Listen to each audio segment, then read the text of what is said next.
All right, to bring us to speed on what the government of Borno State is doing to provide succor to the affected communities, we have the Commissioner for Information and Internal Security, Usman Tar, live from Maiduguri.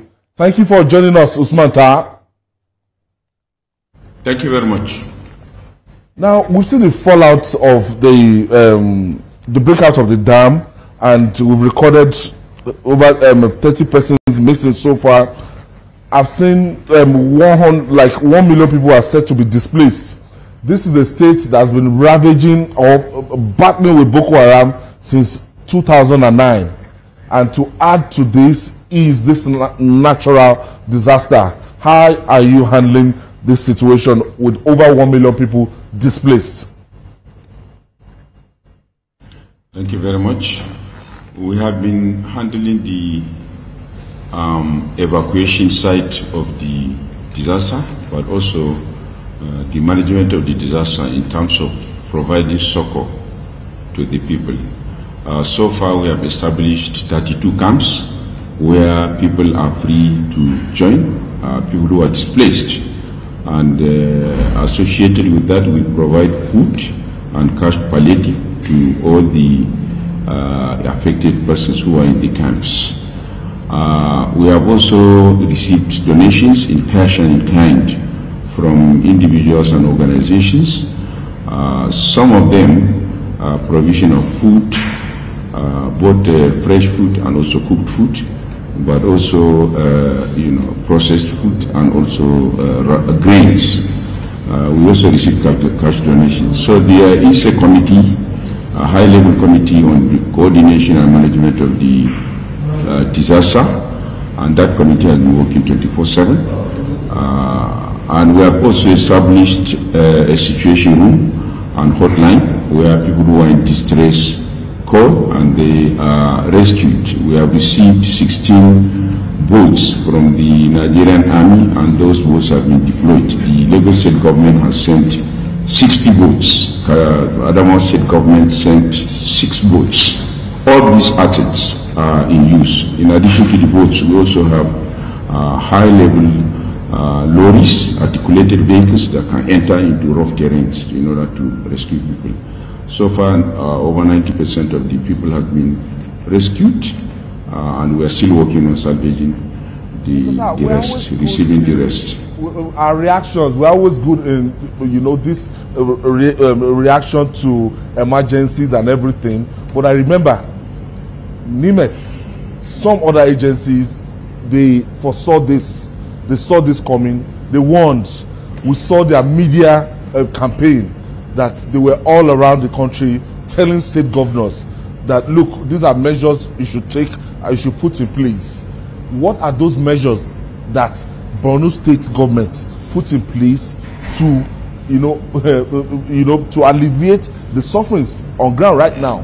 Because you wouldn't have recorded 1 million people displaced and 30 people, but if we are still to estimate, I know it will be more than that. What did you do?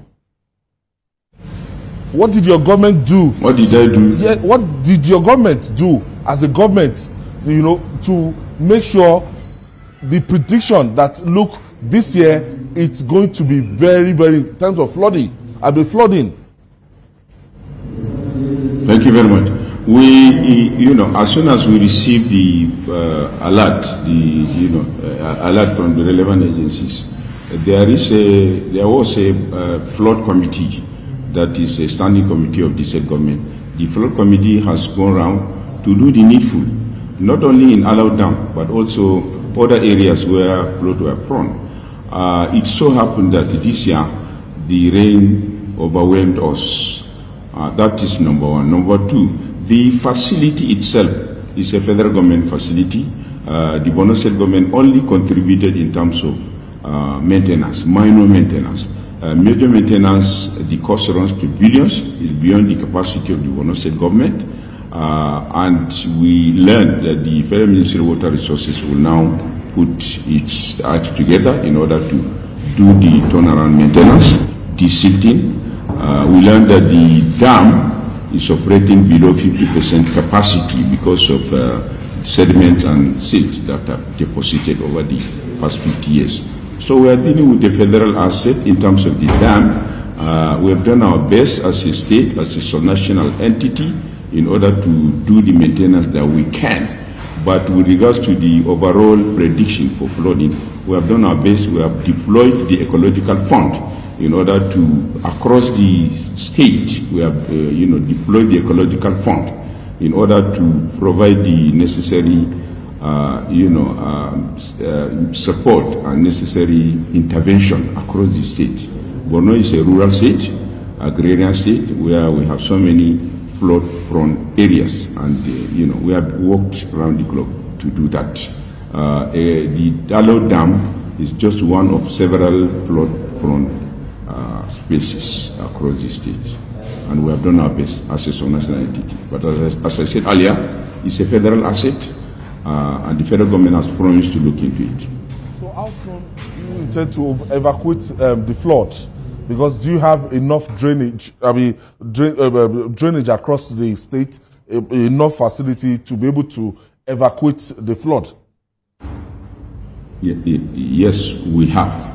We have, over the years, we have procured equipment for drainage, but for this particular disaster, several MDS have provided support. The Federal Ministry of Agriculture has promised to give us enough machines for drainage. With regards to the draining, areas, we have identified the space, areas where the waters will be drained out of the city. We have 2 rivers in Maiduguri. The rivers have started receding. In fact, they have receded significantly. So we shall channel the stagnant waters into those 2 rivers, Ngadabul and Ngadasilem. These are the 2 rivers that run across Maiduguri, and the stagnant waters will be channeled into those 2 rivers. So far, so good. This will no doubt affect, the farming timetable and affect farmers, because all their crops and the arable lands would have been submerged by now. What are you really doing to actually help these farmers out so that they will not suffer the brunt? They would have lost a lot of to this flood. Most of the rural areas, because of our intervention, are not really affected by the flood. And one of the reasons why the flooding happened in Maiduguri was because people built on waterways. In the rural areas, we don't have such problem, and the waters found their way naturally. So the farmers are not that trapped, but however, some farmlands were destroyed, but the farmers are okay, and we still expect a very high agricultural yield this year in the rural areas. So ultimately, when we look at the number of people affected and the fatalities we have you been able to put it together to give us an update? Well, we have established a dashboard, and we have deployed personnel to go out and look for the data. The data is still counting. For instance, the dead bodies, we still have not finished counting. There are some dead bodies that are trapped under bridges, and some, unless the water recedes 100%, and the water body reveals its victims, we cannot tell. But for now, about 30 that you mentioned earlier is what we are able to establish. But it is still counting. It could be more. Now, the IDP camps, we learned that they are overwhelmed already. And, what are you doing to ameliorate the sufferings there? Well, we are providing, for now, for the IDPs, we are providing food and non-food palliatives. The governor has gone around all the camps and provided psychosocial support, provided, cajoled them. Thereafter, the government deployed teams to go around and distribute cash palliatives of 10,000 naira to each victim. And going forward, more cash palliatives will be provided, and also the people will be given food, grains, garments, and so on, in order to go back and establish their lives. We anticipate that the entire IDP situation, displacement situation, will last for not more than 2 weeks. The water will recede almost 100% in the next 14 days, and people will be provided the support to go and clean up and rebuild their houses. A committee has been established to do a rapid assessment of all the homes that were destroyed by the flood. Based on the outcome of the rapid assessment, each household will be provided a fair amount of money to go and do their rebuilding and clean up. However, the fumigation and other, structural dimensions of the post-flood will be provided by the government. But the construction of unit houses, those ones, the households will take care of them. Heads of households will be provided with the money to go back and rebuild their lives. Women too will be provided resources to go back and build their lives. So the entire displacement scenario, based on our assessment, is about 2 weeks, after which we hope that people will go back to their homes.